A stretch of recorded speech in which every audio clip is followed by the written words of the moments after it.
Respiration and plants, தாவரங்களின் சுவாசம் என்ற லெசன்ல இன்னைக்கு நம்ம என்ன பார்க்க போறோம் அப்படின்னா, ரெஸ்பிரேட்டரி பேலன்ஸ் ஷீட், சுவாசித்தல் சம்பந்தமான இருப்பு நிலை அறிக்கை, அதுக்கப்புறம் ஆம்பிப்ளோயிக் பாத்வே, அதுக்கப்புறம் ரெஸ்பிரேட்டரி கோஷியன், சுவாச ஈவு, இவைகளை பத்தி தான் இன்னைக்கு நம்ம பார்க்க போறோம். சரிங்களா? இது வரைக்கும் நம்ம பார்த்து இருக்கிறதுல எலக்ட்ரான் டிரான்ஸ்போர்ட் சிஸ்டம் முடிஞ்ச பிறகு இவ்வளவு, அதாவது NADH2வும் FADH2 கூட ஆக்சிஜனேற்றம் அடைந்து ATP ஃபார்ம் பண்ணிடுச்சு. சரிங்களா? அப்ப ஒவ்வொரு நிகழ்வுல எவ்வளவு ATP ஆற்றல் கிடைக்குது அப்படின்றத சொல்றது தான் இந்த ரெஸ்பிரேட்டரி பேலன்ஸ் ஷீட். சரிங்களா? ரைட். இதுல என்ன கொடுத்துருக்காங்க அப்படின்றத நம்ம பார்க்கலாம். It is possible to make calculation of the net gain of ATP for every glucose molecule oxidized. அதாவது ஒவ்வொரு குளுக்கோஸ் மூலக்கூறும் ஆக்சிஜனேற்றம் அடைந்து எவ்வளவு நிகர ஏடிபியை, நிகர ஆற்றலை உற்பத்தி செய்கிறது அப்படின்றத கணக்கிட முடியும் அப்படின்னு சொல்றாங்க. இதுதான் அது நம்ம தமிழ்ல கொடுத்துலனாலும் இதை நீங்க கவனிச்சுங்க. எவ்வளவு ஏடிபி ஆற்றல் ஒவ்வொரு குளுக்கோஸ் மூலக்கூறுக்கும் கிடைக்கிறது அப்படின்றத நம்மால கால்குலேட் பண்ண முடியும் அப்படின்னு சொல்றாங்க. But in reality this can remain only A theoretical exercise. ஆனா ரியாலிட்டியா நம்ம பார்க்கும்போது இது தியரிட்டிக்கலா தான் நம்ம பார்க்கிறோம். This calculation can be made only A certain assumption that, அதாவது இந்த மாதிரியான கால்குலேஷன் எதை வச்சு செய்யப்படுகிறது, கணக்கீடு எதை வச்சு செய்யப்படுகிறது அப்படின்னு பாத்தீங்கன்னா, there is a sequential orderly pathway functioning with one substrate forming the next, and with glycolysis, TCA cycle and electron transport system pathway following one after another. அதாவது என்ன சொல்றாங்க அப்படின்னா, சார் நம்ம இது வரைக்கும் நம்ம பார்த்தோம்ல, என்ன பார்த்திருக்கோம், காற்றுள்ள சுவாசத்துல நடக்கக்கூடிய நிகழ்வுகளை பார்த்திருக்கோம். சார் இந்த நிகழ்வுகள் எப்படி நடக்குதான், ஃபர்ஸ்ட் கிளைகாலைசிஸ், அதுக்கப்புறம் என்னது ஆக்சிஜனேற்ற கார்பன் நீக்கம், அதுக்கப்புறம் ட்ரை கார்பாக்சிலிக் அமில சுழற்சி, அதுக்கப்புறம் எலக்ட்ரான் டிரான்ஸ்போர்ட் சிஸ்டம், எலக்ட்ரான் கடத்து அமைப்பு, இப்படி ஒன்றன் பின் ஒன்றாக வரிசை கிரமமாக நிகழ்கிறது அப்படின்னு சொல்றாங்க. இந்த பாயிண்ட் புரியுதா? சரி. அதுக்கப்புறம் the NADH synthesized in glycolysis is transferred into the mitochondria and undergoes oxidative phosphorylation. Sir ஏற்கனவே கிளைகாலிசிஸ்ல எத்தனை NADH2 நமக்கு கிடைச்சதுங்க? 2 NADH2 கிடைச்சது. சரிங்களா? சார் அந்த கிளைகாலிசிஸ் எந்த இடத்துல நகர்ந்தது, எந்த இடத்துல நிகழ்ந்தது, நடக்குது? சைட்டோபிளாஸ்ட்ல. சைட்டோபிளாஸ்ம் தானப்பா, எல்லாருக்கும் கரெக்ட் தானே? ரைட். அப்படி சைட்டோபிளாசத்துல கிளைகாலைசிஸ் அப்படின்ற நிகழ்வு நடந்தது. அதுல 2 NADH2 கிடைச்சது. அந்த 2 NADH2 எங்க போகுது, மைட்டோகாண்ட்ரியாவுடைய மேட்ரிக்ஸ் பகுதிக்கு சென்று என்ன நடக்கும்,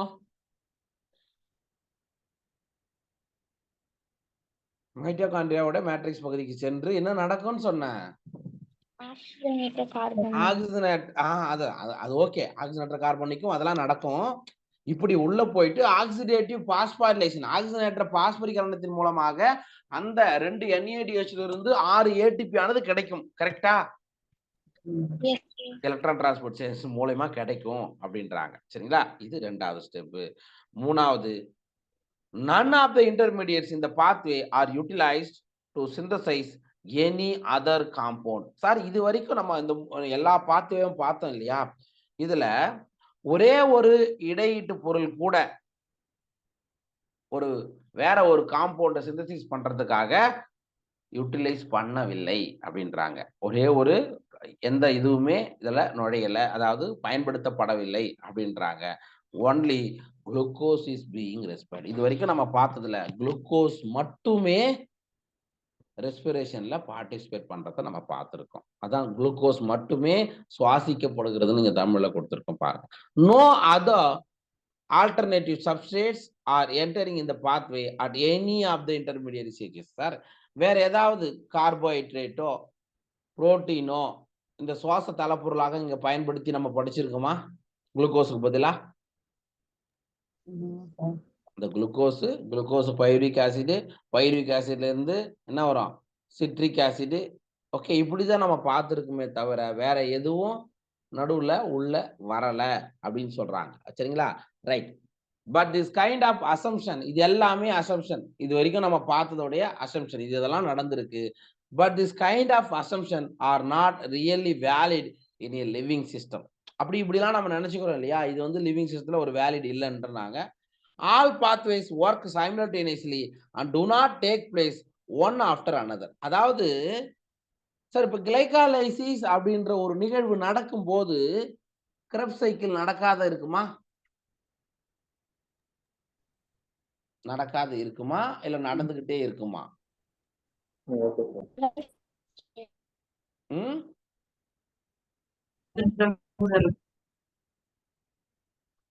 சார், கிளைகாலிசிஸ் அதாவது ஒரு வினை கிளைகாலிசிஸ்ல இருக்குன்னு வச்சுக்கோ, இன்னொரு ரியாக்ஷன் உங்களுக்கு கிரெப்ஸ் சைக்கிள்ல நடந்துட்டு இருக்கும். இது வந்து one by one, step by ஸ்டெப்பா நடக்கிறது கிடையாது. சைமல்டேனியஸா ஒரு பக்கம் கிளைகாலிசிஸ் நடந்திருக்குன்னா ஒரு பக்கம் வேற ஒரு ரியாக்ஷனோட இதுவும் நடந்துகிட்டே இருக்கும்னு சொல்றாங்க. சரிங்களா? அப்ப இதுதான் அதாவது ஏடிபி ஆனது தேவைப்படும் போது என்ன ஆகுது? யூட்டிலைஸ்டு. அண்ட் எப்ப தேவையோ அப்போ யூஸ் பண்ணுது, எப்ப ரிலீஸ் பண்ணணுமோ அப்ப ரிலீஸ் ஆகுது. அப்ப இது வந்து நம்ம உடம்புல மெட்டபாலிக் ஆக்டிவிட்டிஸ் வந்து நடந்துகிட்டே இருக்கும். சரியா? இப்படி ஸ்டெப் பை ஸ்டெப்பா நடக்கணும் அப்படின்றது அவசியம் கிடையாது. அப்ப ஆற்றல் வெளியிடப்படும், ஒரு சில ஆற்றல் பயன்படுத்தப்படும் அப்படின்னு சொல்றாங்க. சரிங்களா? ATP is utilised and as and when need, எப்ப தேவையோ அப்ப நடக்குது. சரிங்களா? ரைட். இங்க கொடுத்துருக்கேன் பாருங்க. ஒரு தொடர்ச்சியான ஒழுங்கான பாதையில் செயல்படும் போது ஒரு தலைப்பொருள் அடுத்த தலைப்பொருளாக மாறுகிறது மற்றும் கிளைகாலைசிஸ், ட்ரைகார்பாக்சிலிக் அமில சுழற்சி மற்றும் எலக்ட்ரான் கடத்து சங்கிலி வழித்தடம் என தொடர்ந்து ஒன்றன் பின் ஒன்றாக நிகழ்கிறது. அதுக்கடுத்தது கிளைகாலைசிஸ் நிகழ்வில் உருவாக்கப்பட்ட NADH மைட்டோகாண்ட்ரியாவுக்கு கடத்தப்படுகிறது மற்றும் ஆக்சிஜனேற்ற பாஸ்பரிகரணத்திற்கு அது உட்படுகிறது அப்படின்னு சொல்றாங்க. இந்த பாதையில் வேறு எந்த பொருளையும் உருவாக்குவதற்கு பயன்படுத்தப்படும் இடைநிலைகள் எதுவுமே கிடையாது. சரியா? நடுவுல இன்டர்மீடியட்லாம் எதுவுமே இல்லை. குளுக்கோஸ் மட்டுமே சுவாசிக்கப்படுகிறது. வேறு எந்த மாற்று தலைப்பொருட்களும், அதான் நான் சொன்னேன், கார்போஹைட்ரேட்டோ ஃபேட்டோ எதுவுமே எந்த ஒரு இடைநிலையிலும் இந்த பாத்வேக்குள்ள நுழைவது கிடையாது அப்படின்னு சொல்றாங்க. ஓகேவா? அசம்ஷன்லாம் இதெல்லாம் ஒரு உயிருள்ள முறையில் இந்த வகையிலான கருதுகோள் அல்லது அனுமானங்கள் உள்முறையில் செல்லுபடியாகவில்லை. யார் இப்படிலாம் நடக்கும்னு ஒரு அசம்ஷன் கொடுத்தாங்க. ஆனா ஒரு லிவிங் ஆர்கனைசேஷன்ல இதெல்லாம் சாத்தியம் இல்லை அப்படின்னு சொல்றாங்க.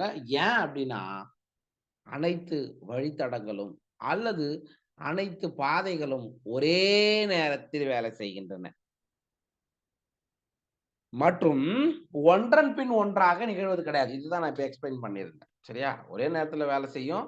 ஒண்ணு நடந்தா தான் இன்னொன்னு நடக்கும் அப்படின்றது கிடையாது. ஏற்கனவே ஒரு ப்ராசஸ் நடந்து போயிட்டே இருக்கும், பின்னாடி ஒரு ப்ராசஸ் அப்படி போயிட்டே இருக்கும்னு சொல்றாங்க.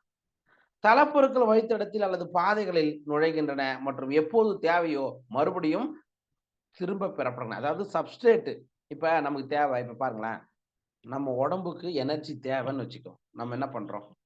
என் உடம்புக்கு எனக்கு ஆற்றல் தேவை. நம்ம என்ன பண்றோம்?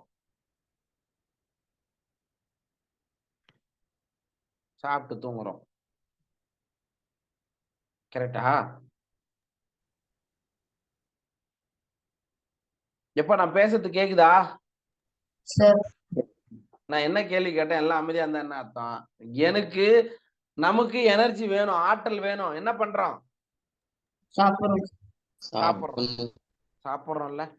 சாப்பிட்டாதானே குளுக்கோஸ் அந்த வழித்தடத்துல பயன்படுத்தப்பட்டு உடைக்கப்பட்டு ஆற்றல் வெளியிடும். இப்ப ஃபார் எக்ஸாம்பிள் அத்லெட்ஸ் இருக்காங்க, ஓட்டப்பந்தய வீரர்கள், இவங்கலாம் இருக்காங்க. இன்ஸ்டன்டா எனர்ஜி வேணும், என்ன சாப்பிடுறாங்க? குளுக்கோஸ். அதைத்தான் இங்க சொல்றோம்.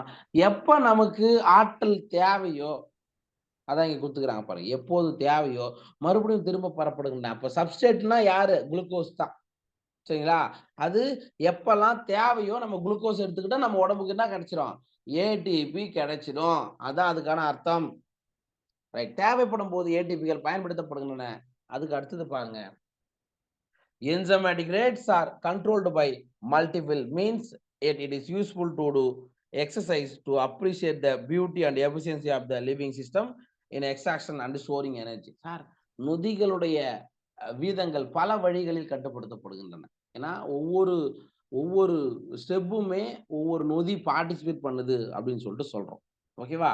அண்ட் மெயினா hence there can be a net gain of 38 ATP molecules during aerobic respiration of 1 molecule of glucose. So last ஒரு கன்க்ளூஷனுக்கு வராங்க. ஒரு குளுக்கோஸ் மூலக்கூறு காற்று சுவாசத்தில் பயன்படுத்தப்படும் போது எவ்வளவு ஏடிபி ஆற்றல் கிடைக்கும்? 38 ஏடிபி கிடைக்கும். இதாண்டா இது. ரைட்டா? சரி சார், இப்ப நம்ம என்ன பண்ணலாம்னா, ஏற்கனவே நாம அனரோபிக் ரெஸ்பிரேஷன் ஒன்று பார்த்தோம், காற்றற்ற சுவாசம்னு பார்த்தோம். அதுல என்ன பார்த்தோம்? ஃபெர்மெண்டேஷன் ஒன்று பார்த்தோமா? நொதித்தல் ஒன்று படிச்சிருக்கோம்லப்பா. அதுக்கும் அப்ப நொதித்தல்ல நம்ம ஏற்கனவே சொல்லுங்க, இப்ப ஃபெர்மெண்டேஷன்ல எவ்வளவு ஆற்றல் கிடைச்சது? எவ்வளவு ஆற்றல் கிடைச்சது? ஒரே நிமிஷம்.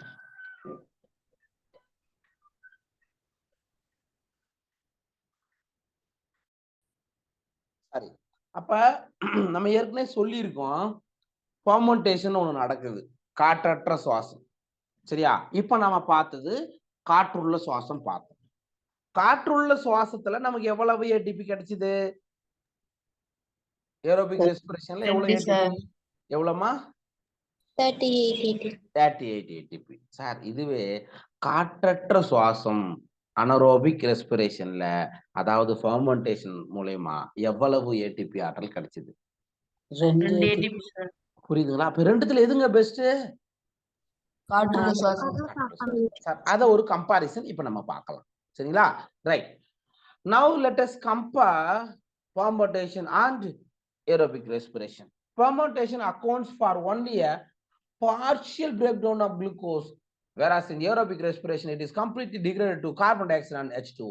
சார், நொதித்தல் நிகழ்வுல ஒரு பகுதி அளவு குளுக்கோஸ் மட்டுமே உடைக்கப்படுகிறது. முழு குளுக்கோஸும் உடைக்கப்படுவது கிடையாது. முழு குளுக்கோஸும் பயன்படுத்தப்படுவது கிடையாது. ஆனா காற்றுள்ள சுவாசத்துல குளுக்கோஸ் ஆனது கம்ப்ளீட்டா பிரேக் டவுன் பண்ணப்பட்டு கார்பன் டை ஆக்சைடு மற்றும் நீர் மூலக்கூறுகள் கிடைக்குது. ஓகேவா? கிடைக்குதா? இது ஃபர்ஸ்ட் டிஃபரன்சியேஷன். அதாவது அனரோபிக் ரெஸ்பிரேஷன்ல பார்ஷியலா குளுக்கோஸ் உடைக்கப்படுகிறது, பார்ஷியல் பிரேக் டவுன். ஆனா ஏரோபிக் ரெஸ்பிரேஷன்ல complete break down of glucose. ஓகேவா? புரிஞ்சுச்சா இது? ரைட். அடுத்தது செகண்ட் ஒன் பார்க்கலாம். In fermentation there is a net gain of only 2 molecules of ATP for each molecule of glucose degraded to pyruvic acid, whereas many more molecules of ATP, it means 38 ATP, are generated under aerobic condition. இந்த குத்துட்டாங்க பாரு அந்த point. நொதித்தல்ல ஒவ்வொரு glucose மூலக்கூறும் pyruvic அமிலமாக குறைக்கப்படும் போது 2 மூலக்கூறு ஏடிபிகள் மட்டுமே நிகர லாபமாக உள்ளது. ஆனால் காற்று சுவாசத்தில் பல ஏடிபி மூலக்கூறுகள், அப்படின்னா எவ்வளவு ஏடிபி மூலக்கூறுகள்? 38 ஏடிபி மூலக்கூறுகள் உருவாக்கப்படுகின்றன. ஓகேவா? இது காற்றுள்ள சுவாசத்துக்கும் காற்றற்ற சுவாசத்திற்கும் இடையே உள்ள ஒரு வேறுபாடு. அடுத்தது, NADH is oxidized to NAD rather slowly in fermentation. However, the reaction is very vigorous in case of aerobic respiration. அதாவது NADH ஆனது ஆக்சிஜனேற்றம் அடைந்து NAD+ கொடுக்கும். இது அனரோபிக் ரெஸ்பிரேஷன்ல பொறுமையா நடக்கும். ஆனா ஏரோபிக் ரெஸ்பிரேஷன்ல இது வேகமா தீவிரமா நடக்கும்னு சொல்றாங்க. புரிஞ்சுச்சா? இந்த 3 தான்பா வித்தியாசம். சரிங்களா? ரைட். அடுத்ததான் நம்ம என்ன பார்க்க போறோம் அப்படின்னா, இது வரைக்கும் பார்த்தது புரியுதா? ஏதாவது டவுட் இருக்கா? No sir. ரைட். நெக்ஸ்ட் நம்ம பார்க்க போறது ஆம்பிபோலிக் பாத்வே. சார், அப்படின்னா என்ன சார்? இருவழி தடம் அப்படின்னு சொல்லலாம். ஆம்பினா 2 புறமும் அப்படின்னு மாதிரி அர்த்தம். ஓகே. இப்ப நம்ம ஏற்கனவே படிச்சிருக்கிறோம். எது எதெல்லாம் சுவாச தளப்பொருளாக பயன்படுத்தப்படும் தெரியுமா? குளுக்கோஸ், குளுக்கோஸ், சரி. கார்போஹைட்ரேட், சொல்லுங்க, புரோட்டீன், ஃபேட், இதெல்லாம் பயன்படுத்தப்பட்டாலும் மிக அதிகமாக பயன்படுத்தப்படுவது எது? கார்போஹைட்ரேட். குளுக்கோஸ். குளுக்கோஸ் என்ன சொல்றோம்? கார்போஹைட்ரேட் ஒரு பாட்டு தான்ப்பா. குளுக்கோஸ் தான் மிக அதிகமாக பயன்படுத்தக்கூடிய சுவாச தளப்பொருள். ரைட். இதுல வேற எதெல்லாம் பயன்படுத்தப்படுகிறது அப்படின்றத பார்க்கலாம். அதான் இங்க கொடுத்துருக்காங்க. Glucose is the favoured substrate for respiration. Sir, சுவாசித்தலுக்கான ஒரு நிகழ்ந்த உகந்த தளப்பொருள் எதுனா குளுக்கோஸ் தான்ப்பா. Okay. All carbohydrates are usually first converted into glucose before they are used for respiration. Sir, carbohydrate நிறைய இருக்குது இல்லையா நம்ம உடம்புல? சுவாசித்தலுக்கு பயன்படுத்தப்படும் போதுக்கு முன்னாடி கார்போஹைட்ரேட்டுகள்லாம் என்னவா மாறுது அப்படின்னா first convert into glucose. So carbohydrate convert into glucose. ஓகேவா? முதல்ல அது மாதிரி உருவாகுது. Other substrates can also be respired. Sir, இது இல்லாம மற்ற தளப்பொருட்கள் கூட சுவாசித்தல்ல பயன்படுத்தப்படுகின்றன. ஓகேவா? But then they do not enter the respiratory pathway in the first step. Sir, ஆனா என்ன சொல்றாங்க? மத்த குளுக்கோஸ் தவிர மத்த பொருட்கள் கூட சுவாசித்தல்ல பங்கேற்கிறது சப்ஸ்ட்ரேட்டா, தளப்பொருளா. ஆனா அது முதல் படிநிலையிலே பங்கேற்காது. அதாவது குளுக்கோஸ் 6-பாஸ்பேட்டா மாறுதுன்னு சொன்னல்லப்பா, அந்த இடத்துல போயிட்டு பார்ட்டிசிபேட் பண்ணாது. அது என்னென்னலாம் இருக்கு இங்க பாருங்க. முதல்ல இப்ப வந்து ஃபார் எக்ஸாம்பிள் ஃபேட் இருக்கு, கொழுப்பு. கொழுப்பு வந்து சப்போஸ் குளுக்கோஸ் கிடைக்கலப்பா, நம்ம உடம்புல சேமித்து வைக்கக்கூடிய, இப்ப நம்ம ஒரு 2-3 நாள் சாப்பிடாம இருக்கிறோம், ஃபாஸ்டிங் இருக்கிறாங்கன்னு வச்சுக்கோங்க. அவங்க அப்படியே செத்துடுறாங்களா? 3 நாள் சாப்பிடாம இருந்தா செத்துடுறாங்களா? இல்ல சார். உயிரோட தானே இருக்கிறாங்க. எப்படி உயிரோட இருக்கிறாங்க? அடிப்போஸ் டிஷ்யூல இருக்குல்லம்மா, ஏற்கனவே ஸ்டோர் பண்ணி வச்சுக்கிறது. அப்ப நீங்க சாப்பாடு எடுத்துக்கலாம் கூட நம்ம உடம்புல இருக்கக்கூடிய அந்த ஃபேட், சரிங்களா, அது கன்வெர்ட் ஆகும். அதுதான் இந்த இடத்துல. அப்ப ஃபேட் எப்படி கன்வெர்ட் ஆகுது, எந்த வழியா இந்த பாத்வேல நுழையுது அப்படின்றத பாருங்க. Fats would need to be broke down into glycerol and fatty acid. இந்த இடத்துல அன்லைன் பண்ணி வச்சுக்கோங்க. கொழுப்புகள் வந்து இந்த சுவாச தளப்பொருளா பயன்படுத்துவதற்கு முதல்ல என்ன ஆகணும் அப்படின்னா, முதல்ல கிளிசரலாகவும் கொழுப்பு அமிலங்களாகவும் ஃபர்ஸ்ட் என்ன ஆகணும்? உடைக்கப்படுதல் வேண்டும். ஃபர்ஸ்ட் பிரேக் டவுன் ஆகணும். ஓகேவா? If fatty acids were to be respired, they would first to be degraded to acetyl-CoA and enter the pathway. இங்க பாருங்களேன் சார், இப்ப ரெண்டா உடையுது. என்னது? கொழுப்பு வந்து கிளிசரலாகவும் கொழுப்பு அமிலங்களாகவும் உடையுது. இதுல கிளிசரால் வந்து நம்ம இது வரைக்கும் பார்த்தோம்ல, இந்த வழித்தடத்துல உள்ள நுழையணும் அப்படின்னா ஃபர்ஸ்ட் என்னவா மாறணும்?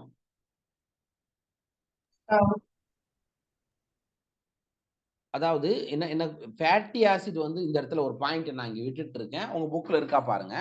கொழுப்பு அமிலங்கள் வந்து இந்த சுவாச படிநிலைகள்ல உள்ள நுழையணும் அப்படின்னா முதல்ல என்னவா மாறணும்?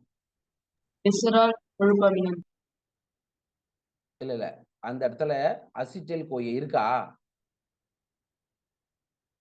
உங்க புக்ல இருக்கா பாத்துக்கங்கப்பா, தமிழ் மீடியம் புக்கு இருக்கா இல்லையா? இல்லையா?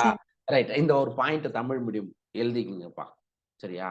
அப்புறம் இப்போ வந்துப்பா ஃபர்ஸ்ட் வந்து கொழுப்பு வந்து சுவாச தளப்பொருளா பயன்படுத்தப்படணும்னா முதல்ல ரெண்டா பிரேக் டவுன் ஆகணும். ஒன்னு கிளிசரலால், இன்னொன்னு கொழுப்பு அமிலங்கள். ஓகேவா? இந்த பாயிண்ட் இருக்கா?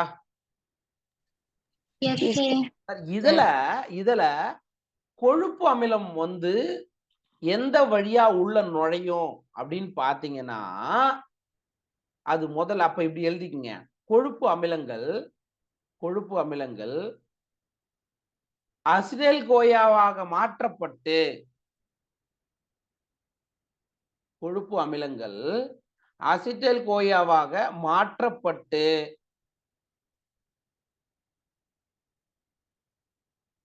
சுவாச படிநிலையில்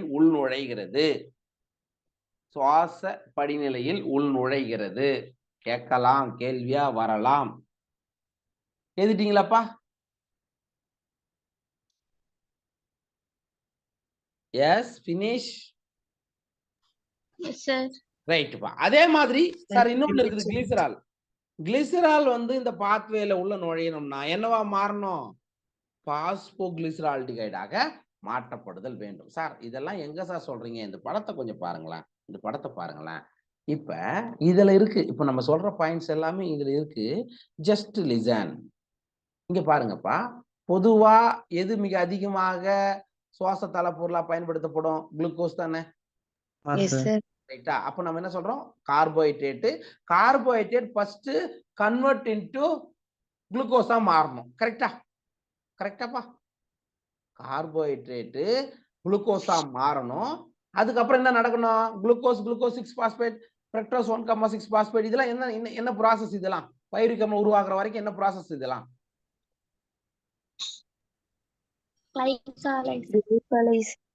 கிளைகாலைசிஸ். 2 பேர் சொல்றீங்கப்பா. ஏன்னா இவ்வளோ 5 நாளா கத்தினுங்கிறேன். குளுக்கோஸ் பைருவிக் அமிலமா மாற்றப்படக்கூடிய நிகழ்வுக்கோட பேர் என்ன? கிளைகாலைசிஸ். புரியுதுங்களா? ரைட். அப்ப மெஜாரிட்டி இப்படிதான் நடக்கும். இப்ப நம்ம என்ன பாயிண்ட் படிச்சோம்? கொழுப்புகள் கூட சுவாச தளப்பொருட்களாக பிரிக்கப்படுகின்றன. அப்படி கொழுப்புகள் பயன்படுத்தப்பட வேண்டுமெனில் முதலில் கொழுப்பானது 2ஆ பிரியணும். என்னென்ன? கொழுப்பு அமிலங்கள், இன்னொன்னு கிளிசராலாக பிரிக்க வேண்டும். கொழுப்பு அமிலங்கள் மற்றும் கிளிசராலாக பிரிக்க வேண்டும். கொழுப்பு அமிலங்கள் சுவாச தளப்பொருளாக பயன்படுத்தப்பட வேண்டும் எனில் என்னவாக மாற்றப்பட வேண்டும்? பாத்தீங்களா? வருதாமா? இந்த ஏரோ மார்க் இங்க வருதுங்களா? வருதா? ரைட். ஓகேவா? அதுவே கிளிசரால் சுவாச தளப்பொருளாக பயன்படுத்தப்பட வேண்டும் எனில் என்னவாக மாற்றப்பட வேண்டும்? இருக்காமா? இருக்கா? இதானே இங்க இருக்குல்ல? அதனாலதான் இந்த இடத்துல ஏற குத்துறோம். அதாவது இந்த இடத்துல நம்ம பார்த்திருப்போம். ஆல்டர்லேஸ் என்ற நொதியின் முன்னிலையில டிஹெச்ஏபி கிளிசராலிக் 3 பாஸ்பேட்டும் இது ரெண்டும் மாறிக்கொள்ளக்கூடிய ஒரு நிகழ்வு படிச்சோமா? Yes sir. அப்ப உங்களுக்கு கிளிசரால் எது வழியா தான் உள்ள நுழையணும்? கிளிசரால், அதாவது பாஸ்போ கிளிசரால்டிகைட் வழியா தான் உள்ள நுழையணும். இந்த 2 ஸ்டெப் புரிஞ்சுதாப்பா? டைரக்டா இந்த இடத்துல நுழைய முடியாது. இப்படி கன்வெர்ட் ஆயிட்டு கொழுப்பு அமிலங்கள் அசிடைல் கோயாவா உள்ள நுழைஞ்சி இதை உள்ள கம்ப்ளீட் பண்ணும். அதே போல கிளிசரால் பாஸ்போ கிளிசரால்டிகைட் வழியில தான் உள்ள நுழைய முடியும்னு சொல்றாங்க. இந்த 2 பாயிண்ட் தான் இப்ப நான் எக்ஸ்பிளைன் பண்ணியிருக்கேன். சரிங்களா? ரைட். அடுத்தது புரோட்டீன் கூட சுவாச தளப்பொருளாக பயன்படுத்தப்படலாம். புரோட்டீன். அப்ப புரோட்டீன் எதனால் ஆனது? புரதம் எதனால் ஆனதுன்னு படிச்சிருப்பீங்க. புரோட்டீன் எதனால ஆனதுப்பா? ஐயோ, protein is made up of amino அமிலங்கள். தயவு செய்து எல்லாம் அமைதியா இருக்காதீங்கம்மா. இதெல்லாம் சிம்பிளான கேள்விமா. இதெல்லாம் புரோட்டீன் நிறைய அமினோ அமிலங்கள் இந்த மாதிரி இருக்கும். இது பாலிபெப்டைட் செயின், இதுதான் புரோட்டீன். இதுதான் நம்ம ஏற்கனவே படிச்சிருக்கோமே. அப்ப புரோட்டீன் வந்து அமினோ அமிலங்களாக உடைக்கப்பட வேண்டும். ஆனா அந்த அமினோ அமிலங்கள் இந்த பாத்வேல எந்த இடத்துல என்டர் ஆகுது? எந்த இடத்துல என்டர் ஆகுது? இந்த பாத்வேல உள்ள நுழையுதுப்பா. அதுதான் இங்க கொடுத்துருக்காங்க பாருங்க. புரதங்கள். அப்ப புரதங்கள் புரோட்டீன் வந்து பிரேக் டவுன் ஆகிறதுக்கு ஒரு நொதி தேவை. அந்த நொதி பேர் என்ன? புரோட்டியேசஸ். புரதங்கள் புரோட்டியேசஸ் என்ற நொதியின் மூலம் குறைக்கப்படுகின்றன. தனி அமினோ அமிலங்கள், அதாவது அங்கிருந்து ஒரு அமினோ தொகுதி நீக்கப்பட்ட பிறகு அது ஒரு தனி அமினோ அமிலங்களை தோற்றுவிக்கிறது. அதனுடைய அமைப்பின் அடிப்படையில் கிரப்ஸ் OH உள்ள சில நிலைகளில், அதாவது பைருவிக் அமிலம் அல்லது அசிடைல் கோய வழியில உள்ள நுழைகிறது. Enter the pathway at some stages within the Krebs cycle or even as pyruvate or acetyl CoA. இந்த இடத்துல பாருங்க. ஒண்ணு இந்த இடத்துல பைருவிக் அமிலம் இந்த இடத்துல உள்ள நுழையலாம், அல்லது இந்த இடத்துல உள்ள நுழையலாம். யாரு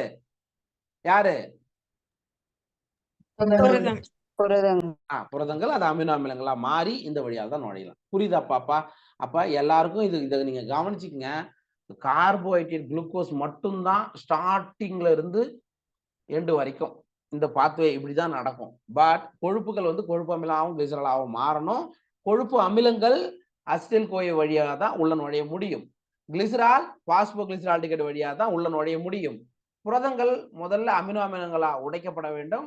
அந்த அமினோ அமிலங்கள், அதாவது அமினோ அமிலங்களா உடையும் போது அமினோ தொகுதி நீக்கப்படும். அந்த அமினோ அமிலங்கள் பைருவிக் அமிலம் வழியில உள்ள நுழையலாம் அல்லது அசில் கோயா வழியில உள்ள நுழையலாம். அவ்வளவுதானடா ராஜா, புரிஞ்சுச்சா சார்? அதுக்கப்புறம் எப்பவும் போலதான் உங்களுக்கு கிரப் சைக்கிள் நடந்து நமக்கு தேவையான எனர்ஜி எல்லாம் கிடைச்சிடும். சரிங்களா? Right.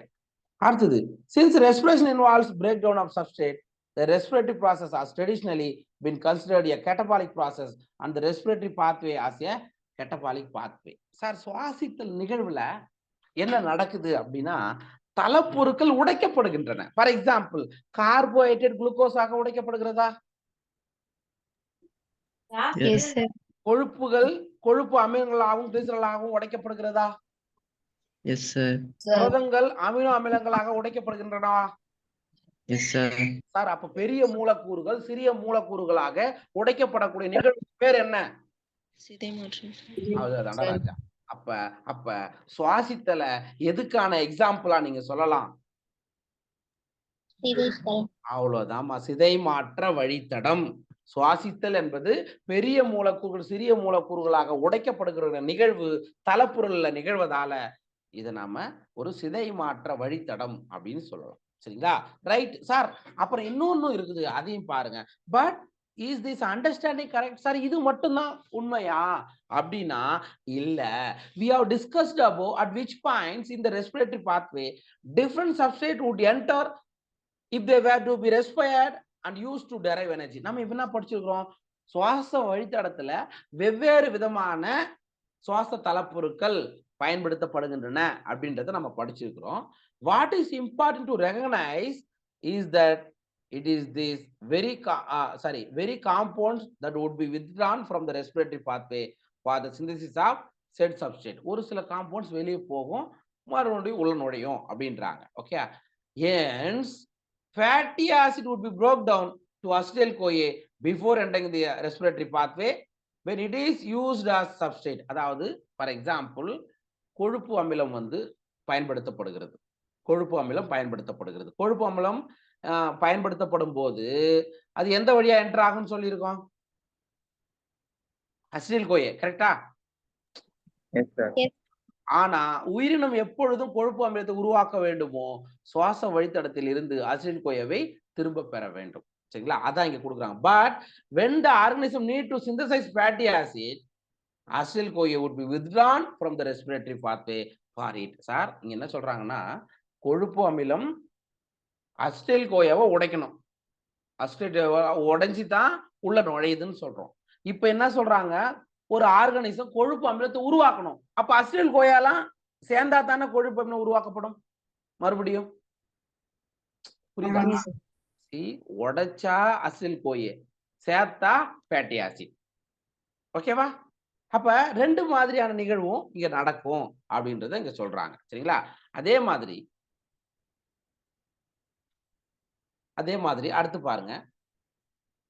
hence the respiratory pathway comes into the picture both during breakdown and synthesis of fatty acid. சரிங்களா? similarly during breakdown and synthesis of protein to respiratory intermediates from a link breaking down of process within the living organism is catabolism. அதாவது சுவாச வழித்தடத்தில் கொழுப்பு அமிலங்களின் உடைப்பு மற்றும் உருவாக்கப்படுதல் என ரெண்டு நிகழ்வுகளுமே நடக்குது. இந்த இடத்துல பாருங்களேன், இங்க பாருங்களா. இப்ப அவங்க என்ன சொல்றாங்கன்னா சார், கொழுப்பு அமிலங்களாகவும் கிளிசரலாகவும் உடைக்கப்படணும். அந்த கொழுப்பு அமிலம் அசிடைல்-CoAவா உடைக்கப்படணும். கரெக்டா? ஓகேவா? சரியா? இப்ப ஒரு ஆர்கானிசத்துக்கு கொழுப்புகள் உருவாக்கப்படணும், ஃபேட்டி அல்லது ஃபேட்டி ஆசிட் வேணும். அப்ப இந்த ஃபேட்டி ஆசிட் உருவாக்கணும்னா அசிடைல்-CoA சேர்ந்து தானே உருவாக்க முடியும். அப்ப நீங்க ஞாபகம் வச்சுங்க, பெரிய மூலக்கூறு சிறிய மூலக்கூறா உடைக்கப்படக்கூடிய நிகழ்வுக்கு பேர் என்ன?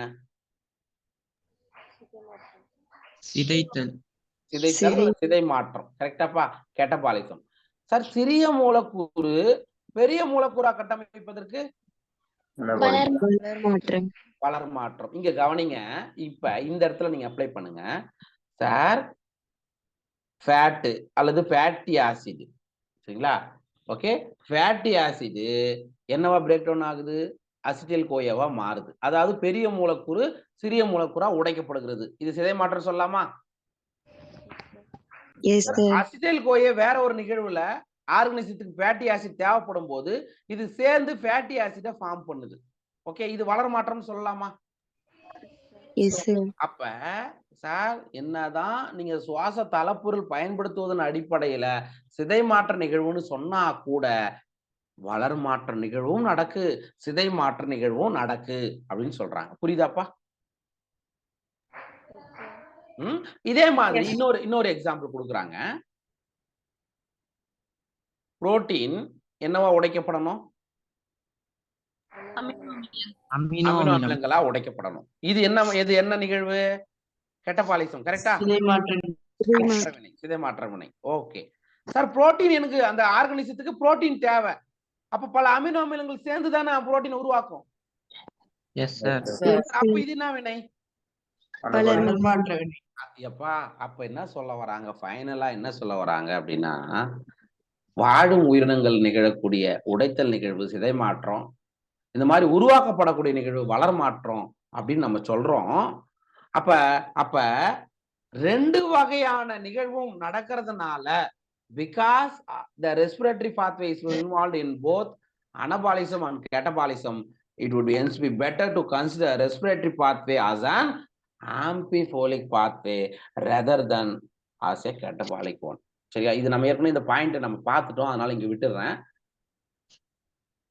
அதாவது இப்ப என்ன சொல்றோம் அப்படின்னா, நம்ம முன்னாடி நம்ம என்ன சொன்னோம்? சுவாசித்தல் அப்படின்றது என்ன நிகழ்வுன்னு சொன்னோம்? சுவாசித்தல் என்பது என்ன வகையிலான நிகழ்வு? வளர் சிதை மாற்ற நிகழ்வு. என்ன சிதை மாற்றம்? என்ன சிதை மாற்றம்? வெறும் சிதை மாற்றம் தானே சொன்னீங்க? வளர் சிதை மாற்றம். அதாவது ஐயோ, அதாவது ஜென்ரலா அப்படி சொல்லலாம்ப்பா. நான் இப்ப ஒரு பாயிண்ட் முன்னாடி சொன்னேன். சுவாச தலப்புருக்கள் உடைக்கப்படுவதன் அடிப்படையில கார்போஹைட்ரேட் பிரேக் டவுன் ஆயிட்டு குளுக்கோஸ், கொழுப்பு அமிலங்கள் கிளிசரால், புரோட்டீன் அமினோ அமிலங்கள் இப்படி உடைக்கப்படுவதை வச்சு நான் என்னன்னு சொன்னேன்? சிதை மாற்ற நிகழ்வுன்னு சொன்னேன். ஆனா அதுக்கு அப்புறம் சார், அதுக்கு பதிலா இந்த சுவாச நிகழ்வுகள் அனைத்தையும் நீங்க என்ன சொல்லலாம் அப்படின்னா, ஆம்பிபோலிக் பாத்வே, வளர் சிதை மாற்றம் ரெண்டுமே, அதாவது வளர் மாற்றமும் நடக்கு, சிதை மாற்றம் நடக்கு. அதுக்குதான் எக்ஸாம்பிள் என்ன சொன்னாங்க? ஃபேட்டி ஆசிட் அசிடைல் கோயாவா உடைக்கிறது சிதை மாற்றம், அசிடைல் கோயாலாம் சேர்ந்து ஃபேட்டி ஆசிட் உருவாக்குறது வளர் மாற்றம். புரியுதுங்களா? அதே மாதிரி புரோட்டீன் அமினோ ஆசிடா உடைக்கிறது சிதை மாற்றம், அமினோ ஆசிட்லாம் சேர்ந்து புரோட்டீன் உருவாக்குவது வளர் மாற்றம். அதனால நாம கெட்டபாலிக் பாத்வேக்கு பதிலா, சரியா, அதாவது சிதை மாற்ற நிகழ்வுன்னு சொல்றதுக்கு பதிலா வேற எந்த வார்த்தையை நீங்க பயன்படுத்தலாம்? Amphibolic pathway. Very good. Amphibolic பாத்வேன்னு சொல்லலாம். அவ்வளவுதான்டா ராஜா. ஏன் சுவாச நிகழ்வு நம்ம ஆம்பிபோலிக் வினை அப்படின்னு நிகழ்வுன்னு நம்ம சொல்றோம் அப்படின்னா, வளர் மாற்றமும் நடக்கு, சிதை மாற்றமும் நடக்குது. அதனால இந்த சுவாச வழித்தடத்தை நம்ம என்னன்னு சொல்லலாம்? அதான் ரெண்டு நிகழும் வளர்ச்சிதை மாற்றத்தை அல்லது சொல்லலாம் ஆம்பிபோலிக் பாத்வே. எல்லாருக்கும் புரிஞ்சுதா? யாருக்கா டவுட் இருக்கா? Right, okay. அதான் ஆம்பிபோலிக் பாத்வே. நெக்ஸ்ட் நம்ம பார்க்க போறது ரெஸ்பிரேட்டரி குவாஷியன்ட், அதாவது சுவாச ஈவு. சரிங்களா? சுவாச ஈவு, அதாவது சுவாச ஈவுனா என்ன அப்படின்றத பார்க்கலாம். மைக்க மியூட்ல வச்சிரு. Let us now look at another aspect of respiration. As you know, during aerobic respiration, oxygen is consumed and carbon dioxide is released. எப்பா எல்லாருக்கும் தெரியும், தாவரங்களோ அல்லது விலங்குகளோ சுவாசித்தலை மேற்கொள்ளும் போது எதை எடுத்துக்கிட்டு எதை ரிலீஸ் பண்ணுது? தாவரங்கள் யாரோ புதுசா வந்துக்கிறீங்க, அதான் கார்பன் டை ஆக்சைடு சொல்றீங்க. தாவரங்களா இருந்தாலும் சரி, விலங்கினங்களாக இருந்தாலும் சரி, நுண்ணுயிரிகளாக இருந்தாலும் சரி, காற்றுள்ள சுவாசத்தின் போது ஆக்சிஜன் எடுத்துக்கொண்டு கார்பன் டை ஆக்சைடை தான் ரிலீஸ் பண்ணும். கரெக்டுங்களா? நமக்கு ஏற்கனவே தெரியும். இது வந்து நமக்கு ஏற்கனவே தெரியும். The ratio of the volume of carbon dioxide evolved to the volume of oxygen consumed in respiration is called respiratory quotient. அதாவது ரெஸ்பிரேட்டரி குவாஷியன்ட்னா என்ன அப்படின்னா, இங்க கொடுக்கலையா, இங்க கொடுத்துருப்பேன்னு நினைக்கிறேன். இங்க கொடுக்கல, நான் சொல்றேன். புக்ல தமிழ் மீடியம் புக்ல எல்லாருக்குமே கொடுத்துருப்போம். சுவாச ஈவு அப்படின்னா என்னன்னா, எவ்வளவு கார்பன் டை ஆக்சைடு வெளியிடப்படுகிறது, எவ்வளவு டிவைடட் பை எவ்வளவு ஆக்சிஜன் உள்ளெடுத்து கொள்ளப்படுகிறது, இவற்றுக்கிடையில இருக்கக்கூடிய ரேஷியோவை தான் நம்ம என்னன்னு சொல்றோம், சுவாச ஈவுன்னு சொல்றோம். புரியுதா? சுவாச ஈவுனா என்ன சொல்லுங்க பார்க்கலாம்.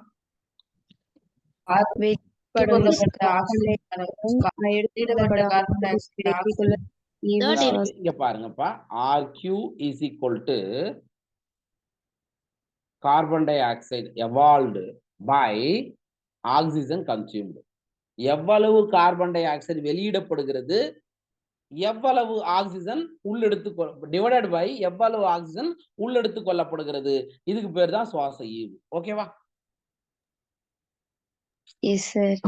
இது டிவைட் பண்ணிட்டா நமக்கு வர்றதுதான் சுவாச ஈவு. சரிப்பா. The respiratory quotient depends upon the type of respiratory substrate used during respiration. சுவாச ஈவு எதை பொறுத்தது அப்படின்னா, எந்த சுவாச தளப்பொருள் சுவாசத்தின் போது பயன்படுத்தப்படுகிறது அதை பொறுத்தது அப்படின்னு சொல்றாங்க. சரிங்களா? ரைட். ஃபர்ஸ்ட் நம்ம பார்க்க போறது கார்போஹைட்ரேட்டுடைய சுவாச ஈவு என்ன. இதெல்லாம் நீட்ல ரிப்பீட்டடான வரக்கூடிய கொஸ்டின்ஸ் தான். முக்கியமான பாட்டு பார்க்கலாம். இதுதான் கார்போஹைட்ரேட் நமக்கு எப்படிப்பா கிடைக்குது முதல்ல. அதாவது குளுக்கோஸ் பிளஸ் ஆக்சிஜன், இந்த ரியாக்ஷன் பாருங்க, glucose plus oxygen 6CO2 plus 6H2 plus energy. கரெக்டா? கரெக்டா இல்லையா இந்த ரியாக்ஷன்? Yes sir. அப்பா நமக்கு இந்த ரியாக்ஷன் இப்பதான் படிச்சுட்டு வந்துக்கிறோம். சுவாசித்தலின் பொழுது நடக்கக்கூடிய நிகழ்வு தான் இது, புதுசா இல்ல. ரைட்டு. இந்த ரியாக்ஷன்ல நம்ம என்ன சொன்ன, ஆர்கியூன்றது என்ன சொன்ன, எவ்வளவு கார்பன் டை ஆக்சைடு வெளியே போகுது, எவ்வளவு ஆக்சிஜன் உள்ளெடுத்து கொள்ளப்படுகிறது, அவ்வளவுதானே. இந்த ரியாக்ஷன்ல எவ்வளவு கார்பன் டை ஆக்சைடு ரிலீஸ் ஆகுது, எவ்வளவு ஆக்சிஜன் எடுத்துக் கொள்ளப்படுகிறது, 6. ஓகே. அப்ப இது அடிச்சா என்ன வரும்பா உங்களுக்கு ஆன்சரு? ஓகேவா? புரியுதா இல்லையா? அவ்வளவுதான். அப்ப கார்போஹைட்ரேட்டுடைய சுவாச ஈவுன்னு கேட்டா என்ன? 1.0 1.0 இல்ல 1. இது மாறாது. கார்போஹைட்ரேட்டோட சுவாச ஈவுனா என்ன? ஏன்னா வெளியேறக்கூடிய கார்பன் டை ஆக்சைடோட அளவும் கன்சியூம் பண்ணக்கூடிய ஆக்சிஜனுடைய அளவும் சரி சமமாக இருக்கு. ஓகேவா? அப்ப கார்போஹைட்ரேட் சுவாச ஈவுன்னு கேட்டா 1. ரைட். அடுத்து ஒரு எக்ஸாம்பிள், இது நீட்ல கேட்ட கொஸ்டின் தான். when fats are used in respiration, sir சுவாச தளப்பொருளா கொழுப்பு பயன்படுத்தப்படுகிறது. ஃபார் எக்ஸாம்பிள் நமக்கு இங்க என்ன கொடுத்துருக்காங்கன்னா கொழுப்பு அமிலத்தை கொடுத்துக்கிறாங்க. கொழுப்பு அமிலத்துக்கு எக்ஸாம்பிள் யாருன்னா ட்ரைபால்மிட்டின்.